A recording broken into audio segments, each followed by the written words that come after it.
Yes, people, welcome back to another video. This is your preview for the FA Cup semi-final against Forest. We will be doing a live watch-along, of course. Make sure you guys smash the likes on the way in. Make sure you guys subscribe to the channel as well if you guys are new. But I'll tell you something, lads, yeah? And ladies, there are 4% of the watchers on my channel are women. So I mustn't forget, you know what I mean, to include people. Someone told me off last week for saying lads. So my bad, isn't it? All right. So I'll tell you what, yeah, I really, really want to win this FA Cup, man. I'm so desperate to win this FA Cup because, like, not only do I want to win a trophy because we you know, it's not looking good, Brev, at the moment, apart from the FA Cup. Well, it's not looking good. We can't win the Premier League and we can't win the Champions League because we're not in it. So we need to win the FA Cup if we want some silverware. But Kevin De Bruyne, I'm desperate to win it for Kev, man. You know, this is a player that for me has given everything to this football club since he's been here. A player that has, for me, solidified his spot as the #1 Manchester City player of all time. And I think it's really, really important that we give it absolutely everything on Sunday to get to the final and obviously beat whoever we play in the final and lift that trophy, man, because I really want to see Kevin De Bruyne lift that trophy. It's not the be-all and end-all. If we don't win it, it's not gonna do anything like mad negative, but I think it would just be a good way to sort of end Kevin De Bruyne's time here at Manchester City and maybe some others. You know, the likes of Edison, maybe Bernardo Silva, Gundogan again for a second time. But Pep Guardiola said this about it. He said, of course it will be. He's provided the amount of minutes he played since the announcement that he had last month here at City, the commitment he's playing with. Yeah, it would be good.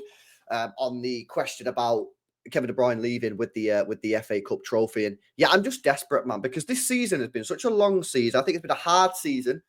It's been a season in which there's been a lot of things that have gone wrong.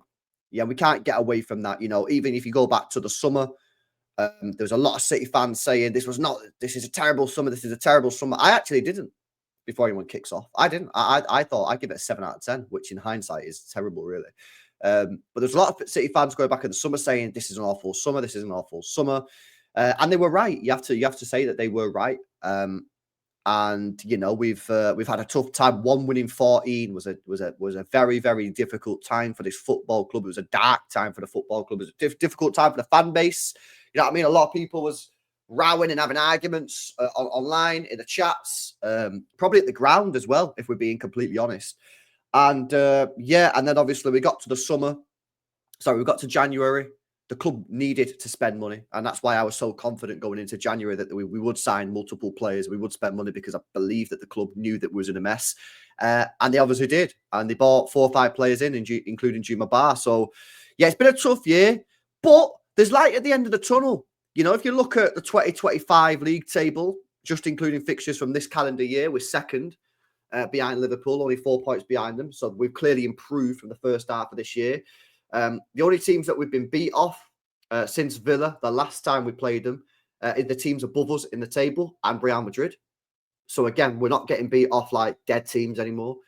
Our defense is a bit more stable. Still not amazing. Like I just want to clarify that because I've said it a couple of times. Like when I talk about the defense being more stable, I still think it's a million miles away from where it needs to be. You know, Nico Riley's done a fantastic job. Is he the long-term left back at this football club? We'll have to wait and see. Nunes obviously is doing a good job at the moment, but he's still not a long-term right back for the football club. And, you know, do we want Diaz and Gvardiol? Do we want Gvardiol and Huzanov? Do we want to put... Anyway, basically, there's still a lot to do there, but it's stable. Something that it wasn't stable 3 months ago. So that's massively improved. And, you know, if we can end the season in the top 5, and listen, it doesn't really matter if you finish 2nd, 3rd, 4th, or 5th, right? It's irrelevant, really. However, at the same time, it would be nice to finish high up on the table as possible, just so that, like, you are ending the season on a sort of, like, positive. And if you combine that with an FA Cup, then I think we got to look at that and say, you know what? Hands up in the air. We've got a lot of stuff wrong this year as a football club in terms of signings in the summer, in terms of Pep Guardiola with his tactics. He said it today in his press conference that he said he should have put Nico O'Reilly and McAtee in the team sooner, which is what I was mourning at, and various other things. However, things are getting better. And this is why it's important to finish the season strong, because if we can finish the season strong, hopefully pick up a trophy like the FA Cup and get that Champions League, we can maybe sign a couple players before the Club World Cup and then go give that a go. I don't know how sort of intense that trophy is going to be, how intense that tournament's going to be. I don't know how people are going to feel in terms of the fans. Are we going to be buzzing for that tournament, or are we going to be like, yeah, I'm not really that arsed, to be honest with you. I don't know until the tournament starts, to be honest with you. But if we can go there and again do good, we're in it, we might as well go for it. And then again, sign some players after that in the transfer window. Then hopefully we can be a little bit more optimistic. We've got Rodri coming back. He is officially now in first team training. So if we do get to the FA Cup final, he will be there. He will be in the FA Cup final team, which is, I think, is a good thing. Some people don't want him to play, but if he's available for an FA Cup final, I'm playing him. I want to win the trophy. So yeah, it's sort of like, I feel like the season's ending in a much more positive mood. I mean? I feel like everyone's a lot more positive. Going into that Villa game the other day, even though I actually thought we'd lose the game, I was in positive mood. After the game, I was buzzing. We did the paddle show. Everyone was buzzing. You guys in the chat are all like a lot more positive, like, after the Villa game as well. And I feel that with the players coming back from injury, obviously it's a bit annoying that Oscar Bobb's now got another hamstring injury. That is a little bit frustrating, to be honest with you. But things are just moving in the right direction. But, we really need to win this FA Cup, man. Get this FA Cup. And if we can sit there at the end of the season and say, in a really bad year, because it has been a really bad year, we still managed to finish in the top four and win an FA Cup. Some teams dream of that. Some teams dream of that as their best ever season. You know what I mean? And we're sitting here saying that'd be a pretty bad year for us. You know what I mean? In terms of like the modern day club and the expectations at the beginning of a season. So yeah, man, I'm looking forward to it on Sunday. It's going to be an important game. Listen, they've obviously beaten us once, so we've beaten them. It's going to be a tricky match. They're a good side, Forest, and they're going to make it tricky for us. I don't think they're going to take the game to us. I think it'll be a bit like the Villa game at the Etihad, where they sit back and, they defend resolutely and then maybe try and hit us on the break with maybe Hudson-Odoi, Elanga, pace. Obviously, they've got the big man up top who we've got to watch out, Gvardiol and Diaz. We spoke about this on the panel show the other day, but Diaz, this is the type of striker that Diaz should be having a field day with, really. He's not particularly fast. It's all, aerial. No, he does have a bit of tech to him, to be fair. I'm not trying to downplay his game, but the point I'm trying to make is he's not playing against Lautaro Martinez, where he's a little guy sprinting around him and stuff, and it may be difficult for Diaz because he's quite stocky and quite slow. This is his sort of matchup, so I want to see him having a great game. Gvardiol the same. Ortega, obviously, the last time we played at the FA Cup at Wembley in the final last year, he didn't particularly cover himself in glory with the Gvardiol situation. So hopefully he can have a good game as well. It might be his last season at City. Obviously, there are rumours that maybe he wants first team football and he might look for pastures new in the summer. So I just think it's important that we go out there, give it our best shot. If we give it our best shot, I'm sure we can win the game. I'm hoping Pep plays Nico Gonzalez. I really think Nico Gonzalez needs to be in the first team for this game. I think he's a very important cog to the side. But yeah, let's just see what happens, man. And I just want the season to end in a bit of a positive mood, man, because it's been such a long, draining, toxic season. And I do genuinely feel that at the moment, things are on the up. We're 7 games unbeaten. We're not playing scintillating football, and we won't. If you're expecting us to go to Wembley and play mint football, then you're just setting yourself up for anger and disappointment. We'll probably go there. We'll probably play shit again. Well, shit in terms of not exciting, not shit as in leaking goals left, right, and centre. But if we can go there, we can keep things tight, and then we just need a bit of magic from someone. You look at the Everton game, that little bit of play from Bernardo Silva and Nunes down the right hand side, the movement from Nico O'Reilly in the box for the goal. You look at the game against Villa, that little bit of magic for Jeremy Doku. Again, Nunes coming at the back post. That's all you need, a little bit of magic. Listen, these players might not be as good as the Sterlings and the Prime, the Sanes, the Mahrezes and the Kevin De Bruynes. They're not as good as that. And that's partly why, one of the reasons why we've not won the league this year. But they're not completely trash. These are still decent footballers. And on the day they can perform, and on the day they can get good wins. As, for example, Newcastle, Villa. We're beating some decent sides this year. And they need to deliver, man. So certain players in that team, it might be the last FA Cup. They might be leaving at the end of the season. We've already mentioned some of the names. Some of the players, like Doku. I think you've got to start Doku for me. I know a lot of people are saying stick with the team that played against Villa. But I think you got to play Jamie Doku. You know, he come off the bench. He got us that goal, you know, with a brilliant little bit of movement, get past Disassi, and the ball in the box was outstanding to Matheus Nunes. I think you've got to play him. I think you've got to reward him with a start. I think you've got to say to him, listen, last 2 games you've come off the bench.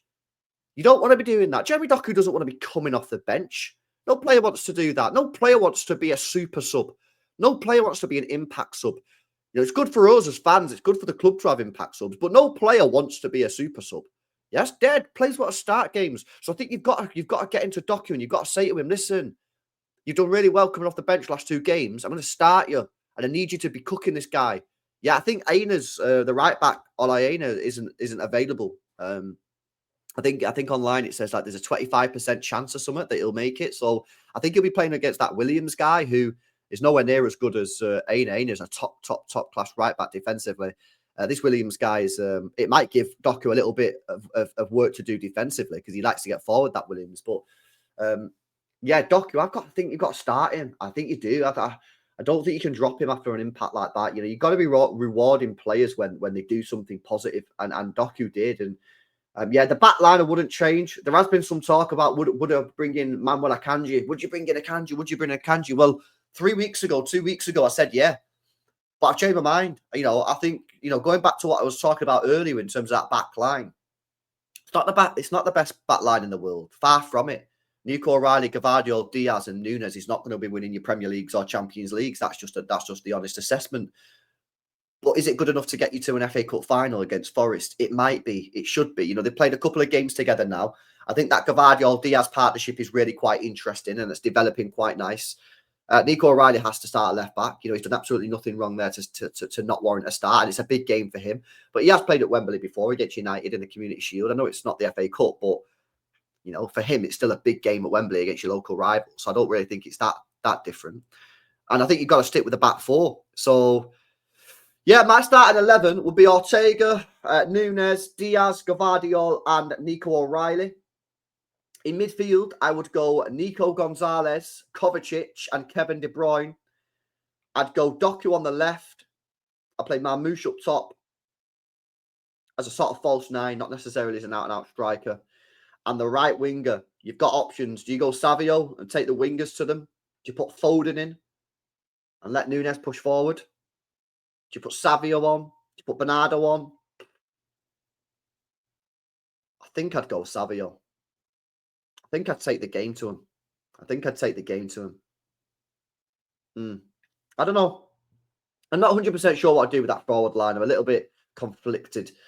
But part of me is like, yeah, let's take it to him, man. Let's put Doku and Savio on there and take it to him. But listen, I'm looking forward to it, man. We'll be doing a watch along for it, as always. No streams on the Saturday. I don't know if you're watching this on the Saturday or the Friday, but I am currently in Scotland, if you're watching this on the Saturday, watching Queen of the South. So, yeah, that's quite interesting. But I will be back for the watch along on Sunday, man. But, yeah, listen, it's going to be a good game. Let's go there. Let's get into the final. And let's go win that FA Cup, man. And win it for Kevin and win it for Edison and all the guys that potentially might be leaving at the end of the year. But let me know your thoughts and comments. I'm going to go for a 2-0 City win. I'm backing a clean sheet. I'm backing a victory. I believe in the boys.